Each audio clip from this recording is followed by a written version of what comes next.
The world is in a mess right now. It really is. There's so much going on, and it is so difficult to discover what the truth is from any quarter. All we get is hatred from our media, all we get is hatred from our world leaders. And it's just gotten to a ridiculous degree. It's just a whole bunch of angry people on the television telling us angry things and being angry and encouraging us to get angry as well. Of course, a lot of this is to pit the Muslim world and the Christian world against each other. A lot of people haven't figured out that ISIS isn't Islamic, but that's another story. And there's so much going on. There's false flags and there's buildings burning down, and nobody even knows what the truth is anymore. All we do is argue about the details over whether something was staged or whether something wasn't. And all of it just continually promotes a war of East against West. And meanwhile, the bombs keep going off in the Middle East. I guess bombs are pretty for some people if you're the sort of person that likes killing people, but not so pretty really if you're a child living inside the war zone and you're trying to have a life like anybody else, just hanging out with your friends, and suddenly you get bombed and have to run off to shelter. But we don't hear anything about it from the media. All we hear is rhetoric and hatred, and it comes from both sides. It doesn't matter which side you listen to. It even comes from the independent media. It's just that the mainstream is always doing it, and it's gotten to the point that it doesn't matter where you turn. It just seems that it's hatred on repeat, and on repeat. But here's the thing. While all this is going on, beneath all of that is this 5G network which is rolling out. And 5G is really the elephant in the living room that no one is paying attention to. Well, some people are paying attention to it, but I don't think enough people are giving it the attention it deserves. And when you look at 5G, folks, I mean, it's being rolled out this year. You can look it up on any websites and you can see it's being rolled out this year, upgrading to 5th generation communications. And what it's all about, folks, is a completely new type of communication. Self-driving cars, all sorts of stuff can come from the 5G network. So it's being promoted as something that's very, very good. And as you can see, they're trialing it this year. 5G is coming this year, but the first official launches will come in 2018. And it's coming from all directions, folks. Many people are promoting it, and it's being promoted as a very good thing. You know, what is it and when do I get it? You know, the language of a billion things is what it's about. It's about the Internet of Things. That's what 5G is. And if you look at the roadmap, you can see the roadmap here, 2015 to 2022. That's not very far away, folks. They're talking about rolling this out very, very quickly, very soon. And it's all being promoted as something very good for business. But when you really look into it and look at what they're saying, again, it's about the Internet of Things. And what exactly is the Internet of Things? It's about everything talking to everything else. Now, broadband experience everywhere, anytime, smart vehicles, smart transport, smart infrastructure. You know, together we can make it a reality. You know, it's all being promoted as something very, very good. And what will happen in the next 5 years, oh, look, you'll be able to download full-length, high-definition movies in seconds. I thought it was illegal to download a movie. But anyway, this is how things are being promoted. This is how it's being promoted to the public. And what it's really all about, folks, is this. This is the important thing. Frequencies that have been used by the military, this is extremely important. You know, it uses a millimeter wave, which can be extremely dangerous to all living things and not just people.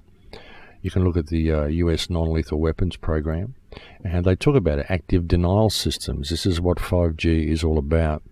And this active denial grid is being put in all of our countries, all of our towns. This is what they're rolling out, folks. You can look at it here in 2015. US wants spectrum for 5G lethal cyber weapons, right? So it's about mass surveillance and about weaponizing the airwaves. Really, that's what it's heading to. And the studies on it are amazing. There's all sorts of studies, but they're not interested in the studies.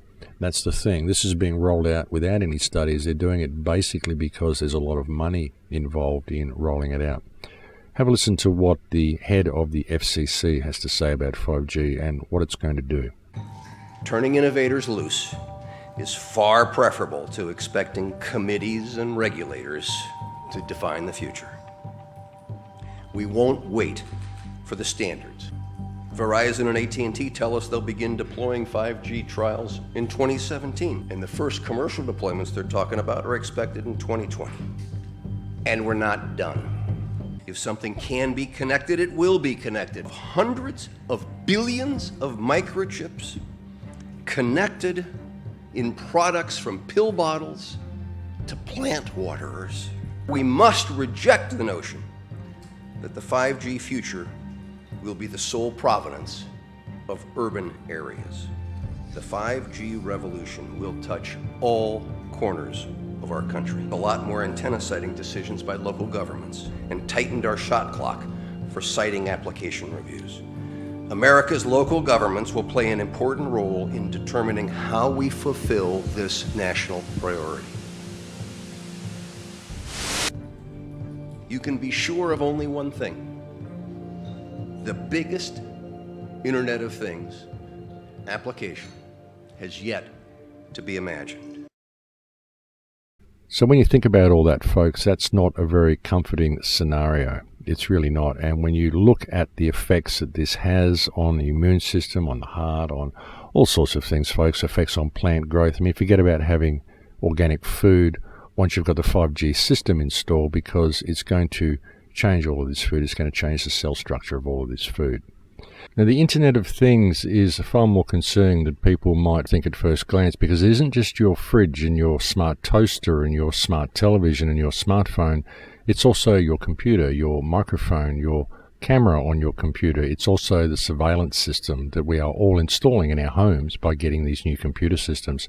Something else the 5G grid can do is it can see through walls, it can see through houses, it can see what you're carrying along the street, it can see if you're carrying money, it may be able to tell if you're carrying a weapon.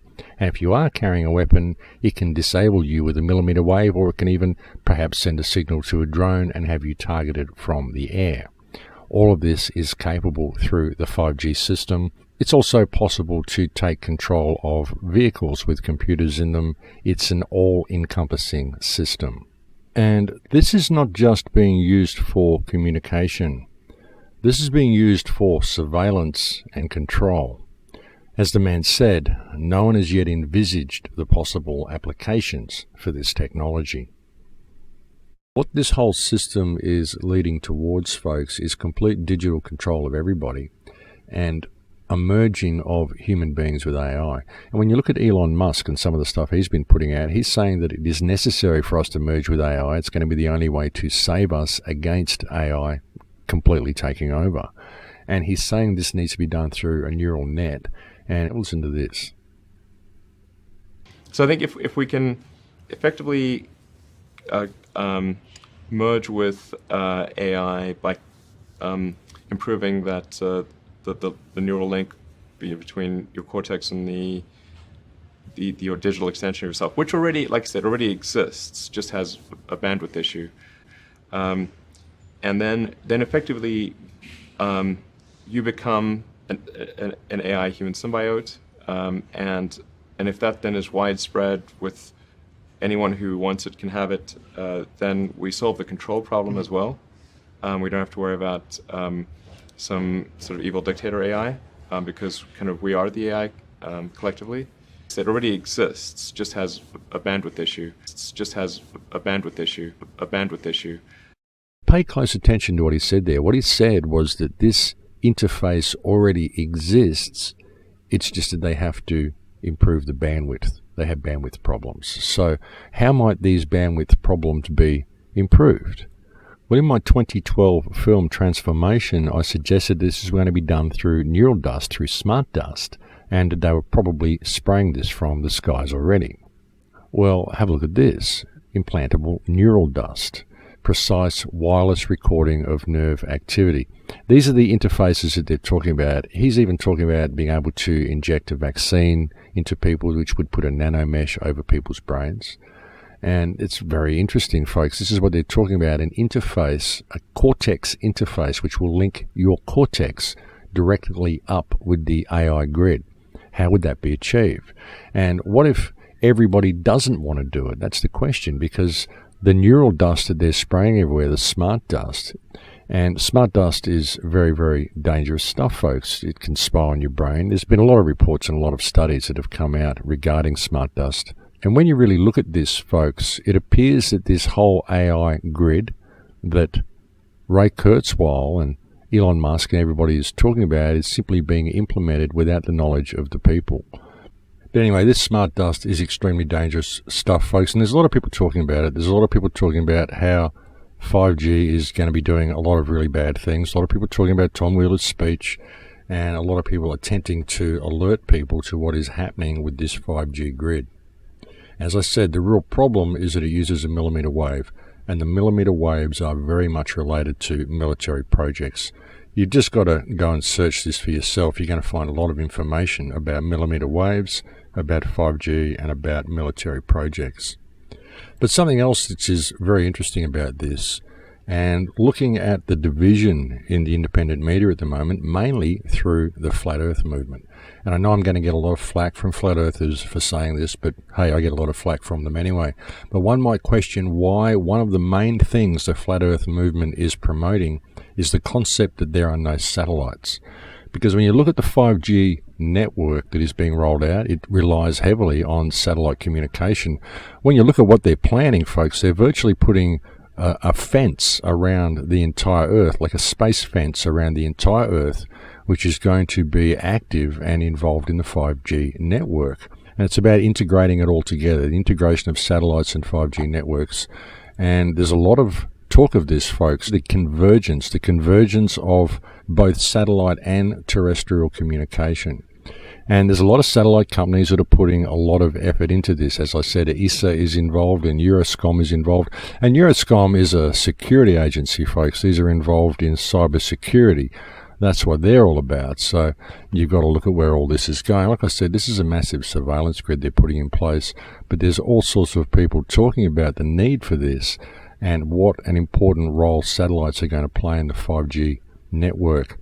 Perhaps one of the things the Flat Earth movement is doing is attempting to shift people away from this reality and convince people that satellites do not exist. So therefore, they're just not looking out for what this 5G network is going to be doing and what it's all about. But it's all about satellites, folks. It's all about clouds. The need for large-scale satellite and terrestrial 5G demonstrator supporting a broad range of applications. The need for a demonstrator. What is going to be the demonstrator is the question. At the moment, they're putting a lot of these 5G towers around Australia. I think they might even be going to use Australia as some sort of demonstration.